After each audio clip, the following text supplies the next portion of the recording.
السلام علیکم ناظرین، امید ہے کہ آپ سبھی خیریت سے ہوں گے۔ اللہ آپ سبھی کو سلامت رکھے۔ آج کی اس ویڈیو میں ہم بات کریں گے کہ بچہ کہیں چور نہ بن جائے۔ امید ہے کہ یہ ویڈیو آپ کو پسند آئے گی اور انشاءاللہ اس ویڈیو سے بہت سارا سبق ہم کو سیکھنے ملے گا، تو اس ویڈیو کو آخر تک ضرور دیکھیے گا۔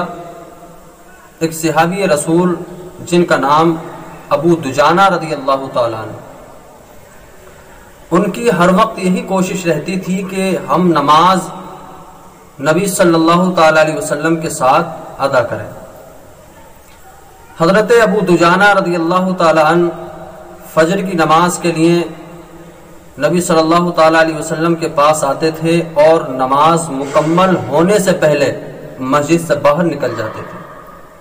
کبھی نماز کو دعا تک پڑھتے تھے اور کبھی دعا کرنے سے پہلے ہی ابو دجانہ باہر نکل آتے تھے، لیکن سرکار دو عالم صلی اللہ تعالیٰ علیہ وسلم کی نظریں ابو دجانہ کے پیچھے رہتی تھی۔ جب آپ کا یہ معمول ہو گیا تو ایک دن سرکار دو عالم صلی اللہ تعالیٰ علیہ وسلم نے ابو دجانہ کو روکا اور پوچھا کہ اے ابو دجانہ، کیا تمہیں اللہ سے کوئی حاجت نہیں ہے؟ کیا تمہیں اللہ سے کوئی ضرورت نہیں ہے؟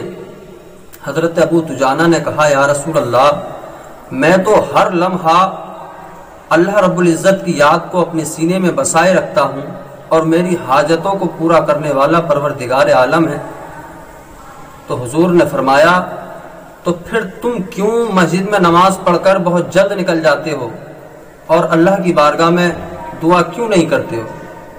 تو حضرت ابو دجانہ عرض کرتے ہیں، یا رسول اللہ، بات یہ ہے کہ میرے پڑوس میں ایک یہودی کا مکان ہے اور اس یہودی کے مکان میں ایک کھجور کا درخت ہے جس کی شاخیں میرے گھر کے اوپر آئی ہوئی ہیں، جس کی شاخیں میرے گھر میں آتی ہیں اور اس پر کھجوریں لگتی ہیں۔ رات کو ہوا چلتی ہے اور اس پیڑ سے پکی پکی کھجوریں میرے مکان میں گر جاتی ہیں، تو میں اس لیے مسجد سے جلدی نکل جاتا ہوں، کہیں ایسا نہ ہو میرے خالی پیٹ بچے صبح کو نیند سے اٹھیں اور ان کھجوروں کو کھا لیں۔ تو پہلے جانے کا مقصد یہ ہے کہ میں اپنے بچوں کے اٹھنے سے پہلے اپنے گھر پہنچ جاتا ہوں اور ان کھجوروں کو چن کر اس یہودی کو واپس لوٹا دیتا ہوں۔ یا رسول اللہ، میں قسم کھا کر کہتا ہوں، ایک مرتبہ ایسا ہوا کہ میں جب صبح کو بیدار ہوا تو میں نے کیا دیکھا کہ میرا بچہ اس یہودی کے پیڑ سے گری ہوئی کھجور کھا رہا ہے۔ میں نے بچے کو کھجور کھاتے ہوئے دیکھا، ابھی اس نے اپنے دانتوں سے اس کھجور کو چبایا ہی تھا۔ میں نے اس کے قریب جا کر اس کے حلق میں اتارنے سے پہلے اپنی انگلی کو اس کے منہ کے اندر ڈال دیا اور اس کھجور کو منہ سے باہر نکال دیا۔ اس سارے ماجرے کو پاس میں کھڑے ہو کر کے حضرت ابو بکر صدیق رضی اللہ تعالیٰ عنہ سن رہے تھے۔ آپ کا جذبہ ایمانی جوش میں آتا ہے، سیدھے آپ اس یہودی کے مکان پر پہنچے اور اس کے درخت کو خرید لیا۔ اس درخت کو خریدنے کے بعد میں حضرت ابو دجانہ اور ان بچوں کو ہدیہ کر دیا۔ تو پھر کیوں نہ اللہ رب العزت ان کے بارے میں یہ سند جاری فرمائے، رضی اللہ تعالی عنہ ورضوا عنہ، اللہ ان سے راضی ہو گیا اور وہ اللہ سے راضی ہوئے۔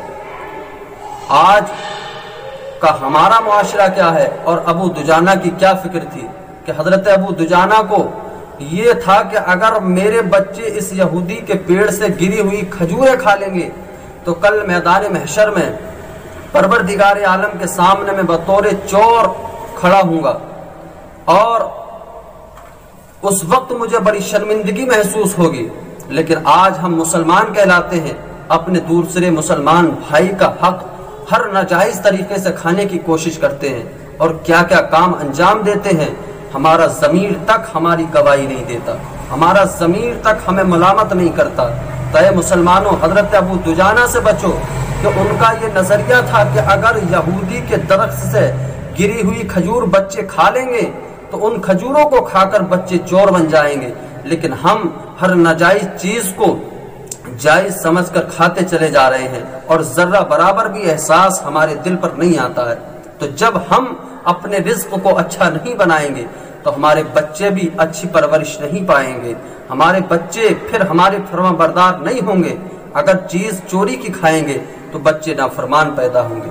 تو اللہ رب العزت کی بارگاہ میں دعا ہے کہ مولا ہم سبھی کو جائز چیز، حلال چیز کھانے کی توفیق عطا فرمائے اور برائیوں سے دور رہنے کی توفیق عطا فرمائے۔ السلام علیکم۔